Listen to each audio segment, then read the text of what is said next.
Alright, we're still here at the Rockwall Gun Club, fixing to shoot this pink rifle. Sighted in, downrange at the 100-yard.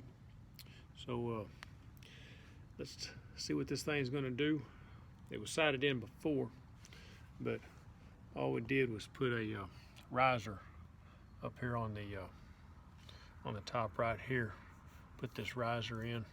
It's about a 3/4 inch riser, just to raise the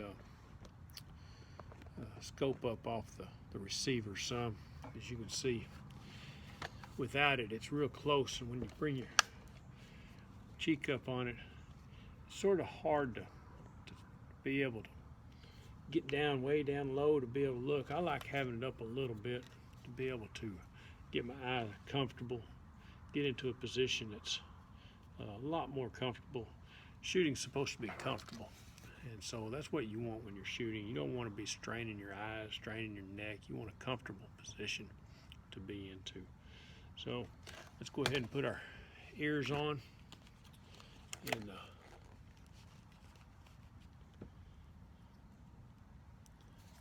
see if this thing's going to do anything. All right, we'll take it off safety and let's see what we can do.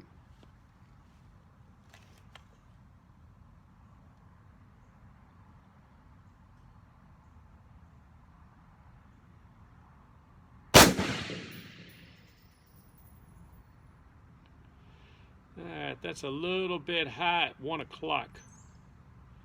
It's in the 9 ring at 1 o'clock. So put it on safety. And what we'll do is bring this thing down, and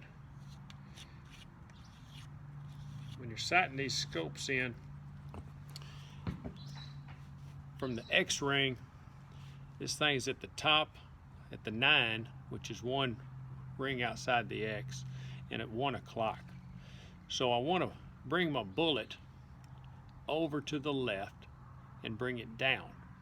Okay, so we're going to move it to the left just a couple of clicks, and we're going to take it down a few more clicks. I'm going to go about 6 clicks down. I like tapping them a little bit, just doing a little tapping on them, especially this is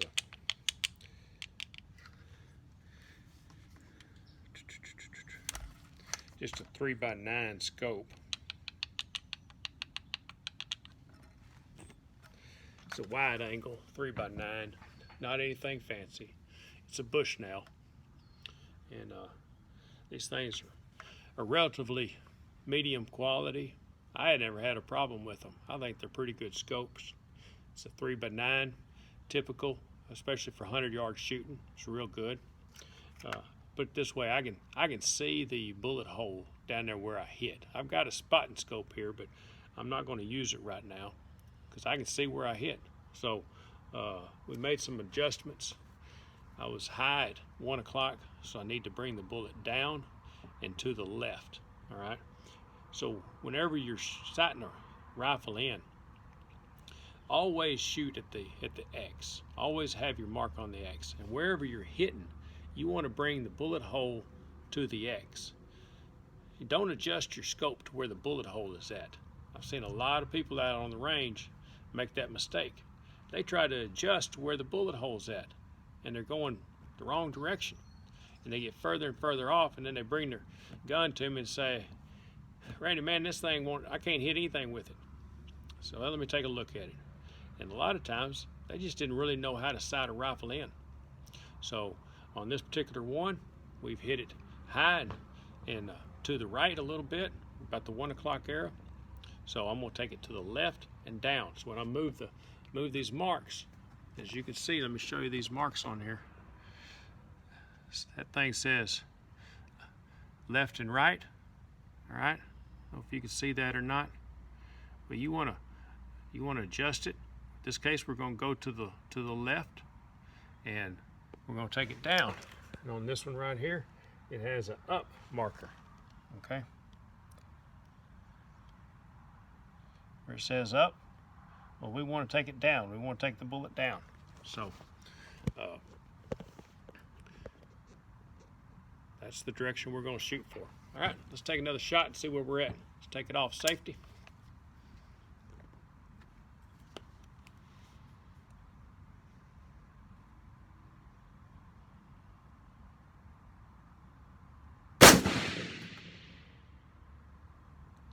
All right, we're still a little to the left, come down quite a bit. I'm about 2 inches above the X and about 2 inches to the left of the X. So we're going to do a little more adjusting. This time I'm going to take it to the left. And I'm going to take it down just a little bit.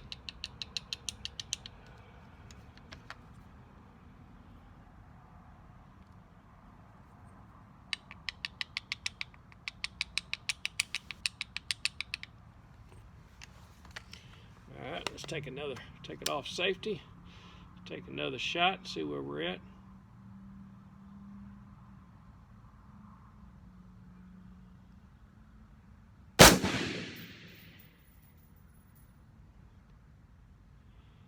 Looks like I may have went a little bit too far to the left. I need to bring it back to probably 2 clicks to the right and 2 more clicks down. Put it on safety. Let's go 2 clicks down and 2 clicks to the right.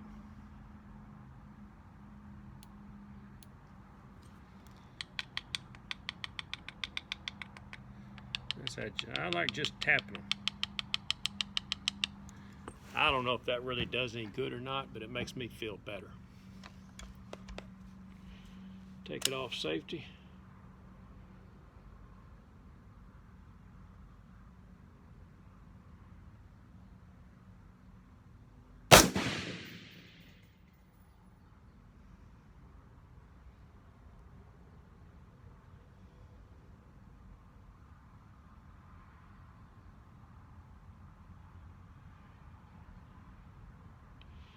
Well, I'm right where I need to be, left to right, but I'm too far to the left, so I need to go back to the right.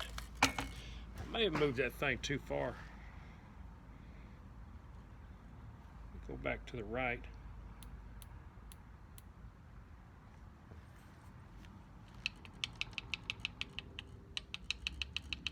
My up and down is good now.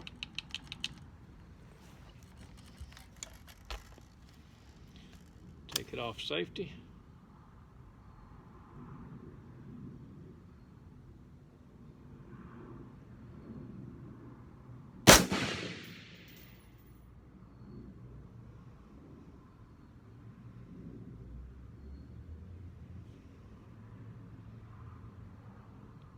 Well, that's on the X. That's right on the X, right where I want to be. Hard to see because it took out part of the X. Now let's see if we can get a 3-shot group right there. All right.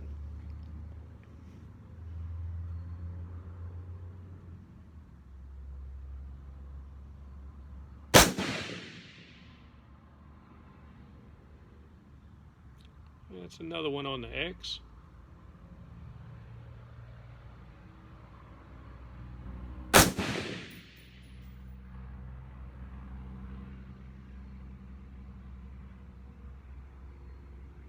That's touching that other hole.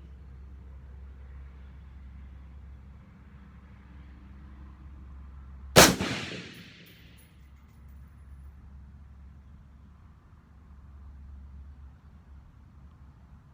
think I hit another hole with that one.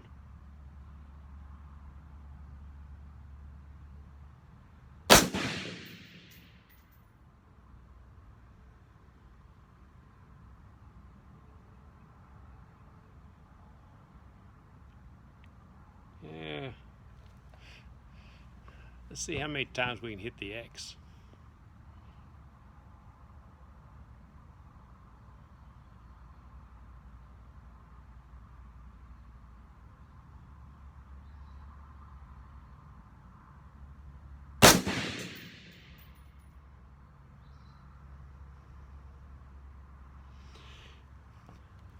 if you notice when I'm shooting, I like to have that trigger, as you can see right where that trigger's at on my finger. See that mark across there? Right in the padding of the finger is where I want that trigger to be. All right. Every shot should surprise you. I can actually see the movement in the scope of my heartbeat. I don't time it between heartbeats, but ideally it would be good, because that little bit of movement can distinguish a little bit about where your bullet's going to hit. Now, this isn't a real high dollar gun by any means, but it's a pretty accurate gun. I built this myself for baby girl, and she likes it, and that's all that matters, I guess. It's fun shooting a little pink gun. Surprises guys at the range though, when this pink gun outshoots them. Let's throw a little bit more hot lead down range.